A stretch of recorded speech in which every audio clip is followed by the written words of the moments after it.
Hello and welcome to another Pie and Smith production. We're here today to talk about the PDC World Darts Championships that starts on Tuesday. So less than 48 hours will be underway. We've done 4 preview videos already for all 4 of the quarters. We have discussed and previewed every single of the 96 competitors that will be taking part at Ali Pali this year. It's been some undertaking, particularly by the other guy on the screen, Mr. Matt Pieman Hill. He's done all the first rounders. My pleasure. Yeah, it's been a big task to undertake. But yeah, in this video, it's going to be a little bit shorter. We're going to be talking about our main fancies for the World Championships. There's going to be plenty more betting talk compared to the other videos. I'll link to the 4 quarter previews below. So yeah, thanks for being with us. And while we're at it, shout out to the influx of subscribers we've had in the last couple of weeks. We're now up to a massive 38 subscribers. We're doing big numbers on YouTube. We're taking over the game. So just going to shout out to a few of them: Buddy Boy, Jack Dean, Porky's Corner, Mark Veeroff, and Chris Mason. Thank you very much. You're getting a shout out. You deserve it. I'm going to pass you over to Matt Pieman Hill. Cheers, Adam. And yeah, cheers to all the literally tens of viewers. It's been a real whirlwind week or so. Little did I know a week ago that I was about to become a YouTube phenomenon, but here we are. In all seriousness, really enjoying doing these. Hopefully some of you are finding it useful. Was a big undertaking to look at the 96 players, but the idea of this video is if you can't be asked to listen to us talk for hours about every single player, just watch this one. This will give you a nice little summary of where we're at. Now, we tried to split it into some easy sort of segments to cover. So we're going to start off by looking at the big 3 at the top of the market, the 3 men most likely to win this tournament. And I'm going to ask you a simple question, Adam. Which of the 3 leaders in the betting would you rather be with? So we've got Meikle van Gerwen 5-2, Gerwin Price 11-2, and Peter Wright, the reigning champion, 6-1. So I'll let you go first, then I'll give you my thoughts. Yeah, so the answer is price by name and price by nature. Gerwin Price is the one for me of those 3, and it's the prices that make it happen. Really, he's 11-2 in comparison to Van Gerwen's 5-2. I do think Van Gerwen is a more likely winner than Gerwin Price, but he's not twice as likely. And those odds would suggest that's the case. You can, in simple terms, 5-2 Van Gerwen, 5-1 or more for Gerwin Price. So I would prefer to be with Gerwin Price. I'm already with Price from a betting point of view, as regular listeners will know. And I placed my bets on Price before the draw. The draw hasn't been that kind to him. He looks like he's going to possibly face Jose de Sousa in round 4. That is a bit of a nightmare, really, for someone like me who's backed Price. But I've got to stick with it. I can't change that. If Price is dialed in and on top form, like he was in the Grand Prix, he will take some stopping. I think that Price's record against Van Gerwen in major TV games isn't great. So if he was to come up against Van Gerwen, and that can only happen in the final, I wouldn't be too confident. But I'd obviously be delighted if Gerwin Price was in the final. I think you agree with me in terms of Snakebite. I think he is the reigning champion, but he is unreliable in terms of his tinkering. He's put in some abject performances, and he's put in some brilliant performances, often in the same tournament or even on the same day, as we saw in the Players' Championship finals a couple of weeks ago. So just on Van Gerwen, although I'm not backing him, I'm definitely not tipping him, I certainly wouldn't put any of you off backing Van Gerwen at 5-2. It's the biggest price he's been for this competition for at least 6 years. It could be a massive hindsight job in terms of, he's won it again. I think he's already won it 2 or 3 times. He's won it again, and it was 5-2. It could be one of those. So the guys that might only look at the darts for the World Championships once a year, they might only be darts fans once a year, which is absolutely brilliant. It's great. It's over Christmas, and it does bring the casual audience into darts. You might log on to your betting account and see that Van Gerwen's 5-2, and you will think that's a great price. And I wouldn't fault you for thinking that. I think that he will waltz into the quarterfinals. I think his first 2 or 3 games are easy peasy. And in that quarterfinal, he's likely to face Dimitri van den Bergh, if you ask me. And then at that stage, we'll find out how much value there is in that 5-2 from that point onwards. Yeah, I like what you said there. Thankfully, we kind of agree on this question, so I don't need to ramble on too much more and add too much to what you've said. I think Van Gerwen is the most likely winner out of the 3, but I think the prices probably reflect that he has a bit more chance than he actually does. I think Price, if you're looking at him and Wright as virtually the same price, Peter Wright, obviously reigning champion, has had a very good year, has you know, put some scintillating performances in there, but has also had enough bad days to make me think I would rather avoid him and not put him up to win 6 consecutive matches against top class players. You know, we've seen in recent tournaments, he normally does have that bad day. Last year when he won it, you were getting him around 18-1. You know, he's a third of the price now, and it's a completely different proposition. Gerwyn Price is a completely different player, and MVG is in good form. So would scratch Wright out straight away, and then it is purely a preferential thing out of MVG and Price. Me personally, I would go with Price over MVG, but generally, I would avoid all 3 altogether. I think there's enough quality in the field to look beyond the top 3, although they are the most likely winners. That moves us on nicely to the next 4 names in the market. Love to hear your thoughts on this one. I'll give you my thoughts first. So we've got Michael Smith, 12-1. We've got Jose de Sousa, I think he's 18-1. You might have these in front of you, Adam. Yeah. Dimitri, 20-1, I think, or 22, and Aspinall, similar price to Dimitri. Is that correct? Yeah, that's correct. Yeah. Okay. So out of these 4, and I think these 4 will get a lot of late interest. I think people who are looking for somebody, you know, a little bit of a juicier price who's still got a good chance of winning it. So that's why we've taken a look at these 4. The one that I can't have from that quartet personally is Nathan Aspinall. That's no detriment to him. I do think he's got a very good chance of getting to the semi-finals, mainly because he's in the good part of the draw, and if he plays to his ability, he should do. I've got concerns over his recent form, to be honest, in terms of going and winning the tournament. You don't only have to look at the recent Winter Series. Some of the players that managed to knock him out: Scott Taylor, Jits van der Waal, Christoph Chuk, you know, players that you wouldn't expect someone of Aspinall's prestige to be losing to. He was beaten twice by Dimitri in the Grand Slam, where his general play was good. You know, the Aspinall that we know, but yeah, I don't know. There's enough question marks for him to get scratched from me, and that's a quarter that I'm quite interested in, which we can come on to. Of the other 3, Michael Smith, the shortest, he has a really good chance. The best chance he's ever had, in my opinion. He's not had a bad draw. He's in really good nick, and he's in a really good place mentally. He's had those 2 tournament wins recently, which will have filled him with confidence. He's got a great chance. I couldn't put you off Michael Smith if you're a Michael Smith fan. I think he's one of a short list that you could settle on. Jose, we've spoken an awful lot about in recent videos. He's taken the darting world by storm. If he was more experienced, if he had 1 or 2 years more experience, he would be half the price, third the price. He'd be in with Van Gerwen, Wright, and Price in the top runners. He would be 4th favourite, if not even shorter. So you're getting that price purely on his lack of experience. At the Ali Pali, he has been there before, but never as the player he is now. I don't think that should be enough to put people off. I still think he's a very good price, and I think you can make a genuine case for Jose being the best selection in the entire market. The one I am going to settle on, though, is the biggest price of that trio, and it's Dimitri van den Bergh. I think his performance in the Grand Slam of Darts was, for me, the best performance in a tournament this year, and he didn't win the tournament, right? But in the group, after a mediocre performance at the World Cup of Darts, he came in, he averaged 114, which broke Phil Taylor's record, 101 in his next match, 104 in the match after, 103 in his second round game, 98, and then he lost with a 98 average as well. And he did last leg.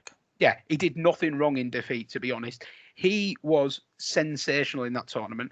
The Grand Slam of Darts is probably a much better barometer in terms of prestige of tournament than the Players' Championship, which he went out of relatively early and didn't look that bothered about, like a few names that we've discussed this week. So I'm going purely on his Grand Slam of Darts form. I think he's right up there in the form of his life. This is someone who's been to 2 quarterfinals in the last 3 years at Ali Pali, both when he was relatively unfancied. He lost to Rob Cross, who was an eventual winner, and he lost a very tight game to Nathan Aspinall last year.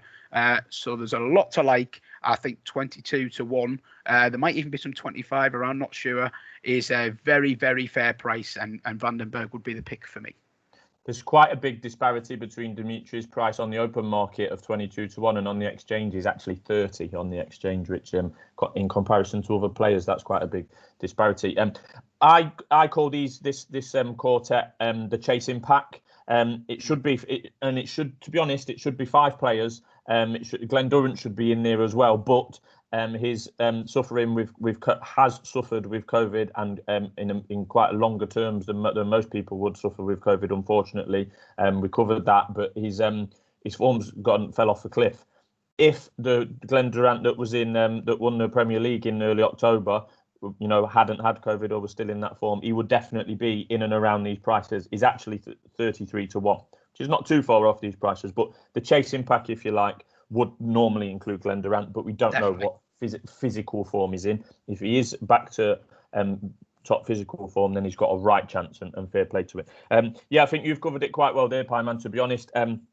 I'm big on Sousa. It's just a shame that he's in the same quarter as my main other fancy. So, to be honest, I'm just going to have to back both of them. One of them will obviously lose when they meet in the fourth round, and hope that the other one can go on to make the final and potentially win it. Sousa's, we covered him at length in our quarter 4 video, which was published just yesterday. If you want the full details on Sousa's story, and there is a lot of details and a lot of things to talk about, then check that one out. But yeah, I think I would be with Sousa there. Dimitri, like I say, is potentially going to face Van Gerwen in the quarters, where he would be an underdog. But that brings us on from from talking about outright prices, i.e. to win. So we've covered the top 3 and the chasing pack and the odds to win the tournament. Coming down a notch slightly to win their quarter, that's where Van den Bergh interests me. I mentioned this in our quarter 1 preview, where he was 7 to 1 to win the quarter. I backed him at 7 to 1, and then a couple of days later, someone else has gone 15 to 2, which is 7.5 to 1. So guess what? I've backed him again.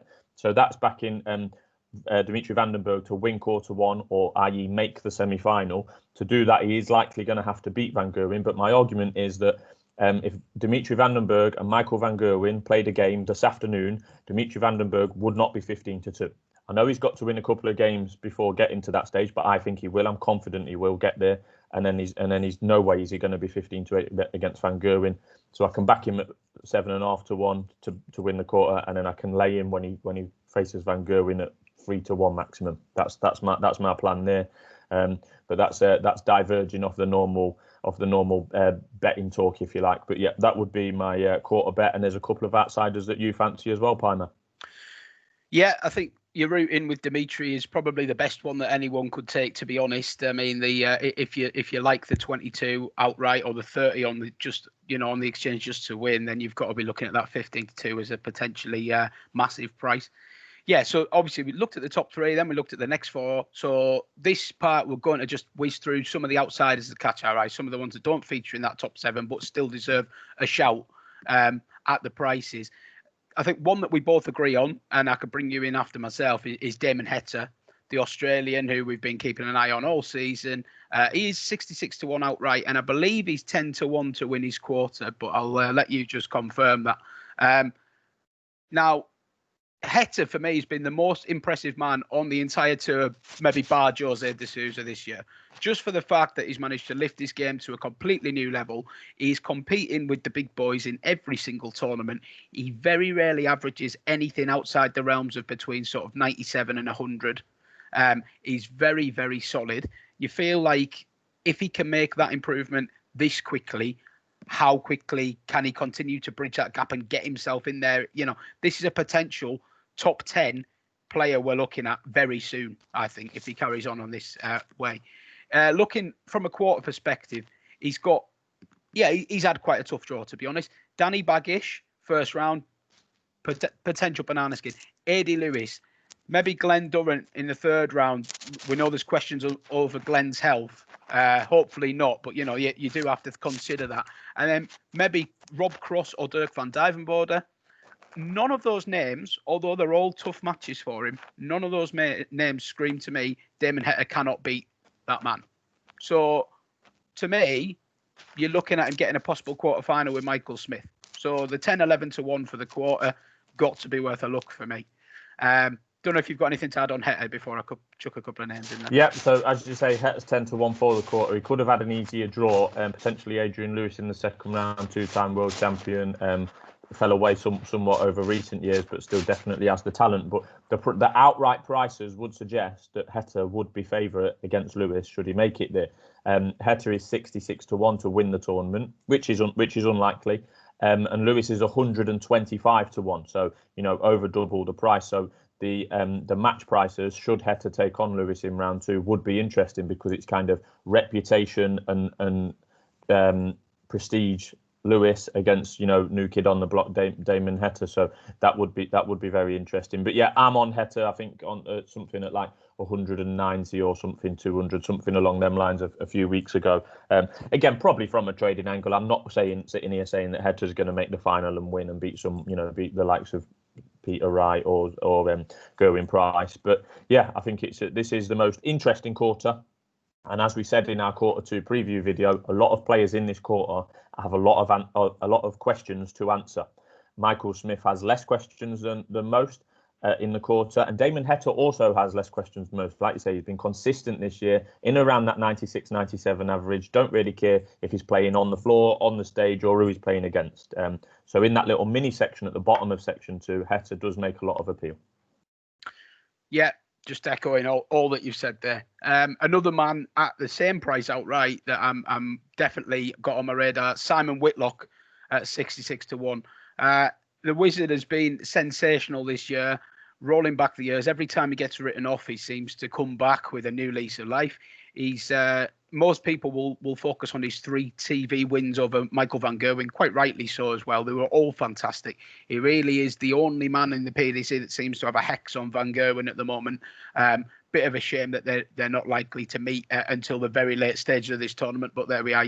A round 3 match would have been, very interesting from a viewing perspective. But I put Whitlock in a similar category to what I put James Wade in that these guys have been around the block so long that they only really care about 4 or 5 tournaments a year now. They know that they've got the quality and their floor game to keep them in the top 16-ish. So it's all on these big tournaments now. Whitlock will be absolutely primed for the Worlds. He'll really fancy it. The stars seem to have aligned for him this year. He loves a battle. I only worry about Whitlock in these early rounds, to be honest. If he can get into round 4 onwards, you wouldn't want to be opposing him lightly. He will love a battle. He's a power scorer. He'll fear nobody. He said a few times that he backs himself to beat anybody. So his run, just to have a quick look, he's got likely to have Labanowskis. Then he'll have one of Ryan Joyce, Karol Sedlacek, Ratajski. Then one of Gabe Clemens, Nico Kurz, maybe Snake. And then one of Wade, Rydz or Searle. So obviously every quarter there's loads of good players. But there's no pricing. The big name to fear is Snake. And we've talked a lot about Peter Wright, how vulnerable he can be when he has a bad day. So I couldn't put anyone off taking an interest in this quarter. Simon Whitlock, I think he's around the 10 to 1 mark to win the quarter again. It's got to be worth a look. Yeah, and also in that quarter is another one of my outsider fancies, if you like, in Ryan Searle. Again, would have covered Ryan Searle's chances in our quarter 3 preview. But yeah, he's got an American qualifier in the first round, should win that. Then he would play Jeffrey Deswan, who we've already identified as one of the most vulnerable seeds, despite being seeded 23. There's 32 seeds overall, but yes, despite being seeded 23, he's actually got the lowest average this year of all the seeds, believe it or not. So I would fancy Searle in the first round. I'd half fancy him in the second round against Jeffrey Deswan, and then pretty much anything can happen from there with the likes of Ian White, Stephen Bunting waiting in the third round. So yeah, Ryan Searle is 25 to win that quarter. Which I think is too big. I think he should be a little bit shorter than that. So I'll be having some of that 25 for interest, and I have backed him at 210 on the exchange for a £5 to win the whole lot. Again, not saying he will win the whole lot, but if he does start to take a few names and take a few scalps early doors, I'll be able to trade that out at 50, 60, whatever it may be. So I'm hoping to get a run for my money from Mr. Heavy Metal, as they call him. Yeah, nice selection. I like Ryan Searle. Couldn't put anyone off that. And I do think sometimes these players are just looked at by Joe Public as like not very fashionable. He's not like flashy. He's not young. He's not what your typical up and comer would look like. But if you're going purely on numbers, Searle's improvement in recent years and his TV record definitely puts him in the mix. And I think, did you say 25 to 1 to win the quarter? Yeah. There's a lot worse picks out there, definitely. My final one that I want to throw in there wouldn't be me if I didn't throw an absolute curveball in the works. Boris Krcmar, 500 to 1 outright. this man is not even outright favourite to win his first round match. So Well, this is bold. This is left field, but I'll stand by it. He's 80-1 to win his quarter. He is very unexposed in the terms that there is evidence, albeit not a lot of it, that this man has taken a massive step forward in his game in recent months. We don't see a lot of him, but the results and some of the performances. Yes, the Michael Smith performance that we've talked about at length is 107 average in defeat at the Players' Championships. But there are signs there that Krcmar's taken a big step forward. He's got a very interesting first round draw against Ron Meulenkamp. I would not be afraid of him playing Vincent van der Voort in round 2. And then I guess it would just be a case of how much further can he go? We don't really know is the answer. So you are taking a bit of leap of faith. But find me an 80-1 shot where you're not taking a bit of a leap of faith. Maybe less so about to win the quarter, to win the tournament, maybe more so about to keep looking at his match odds and keep seeing if he gets put in as an underdog. Naturally, he's got to get through this first round match. Meulenkamp is 10 to 11. You can still get Krcmar around evens. Come on to that in a minute. But yeah, I do think he's worth mentioning. He's in that section of the draw that I alluded to on the quarter 4 preview, that very bottom segment with Aspinall's segment, where I think there's a real chance that a left field name comes through, and I'm backing Boris, which is something I've never said in my life. Love it. That brings us on to the round 1 fancy. So because the big boys, or the top 32, if you like, are already get into the second round, it's difficult to give match odds for those. So we're looking at some of the lesser names that take part in the first round. Boris Krcmar is one of those, and it segues us nicely onto him. I know you've been the expert of the first round, Pieman, in our previews, but I had a look last night. Boris Krcmar is the best bet of the first round for me. Is even money, and that will be taking my money on the first round. But just before I pass over to you, the other one I like as well, which I know you'll cover, is Sedlacek at 2-1. But I'll hand over to you. Yeah, thanks for that, Adam. You're quite right. I've got the letters NAP next to Krcmar's name. He is my NAP round 1. I just think even money. I think it's wrong. I think it should be odds on. Happy to stick my neck on the line there and say that Boris will get the job done in round 1. 2 other ones in the outright match betting that stand out to me. Ryan Meikle to beat Keegan Brown, again, even money. I think that is definitely worth a look, largely due to what we talked about. Keegan Brown, he's had a tough year with his NHS ties. He's not really got much practice in. I think there's evidence that Meikle could be ready to make that breakthrough at the start of next year. I would definitely feel confident being with him at evens. And the other one that stands out to me, and I just had a little look earlier, I'm surprised it's actually drifted since our first video. I hope that isn't the fact that I had some confidence behind it and I've moved the market negatively. But I think Kieran Teehan to beat Wayne Jones 13-10. I really think that's wrong. I think Wayne Jones, yes, he's been to the Worlds many times. He's more experienced than most of the field club together. But I just feel like Kieran Teehan's potential is a lot higher than Wayne Jones is. I think if he plays to his best, Wayne Jones will no longer be able to go with that level.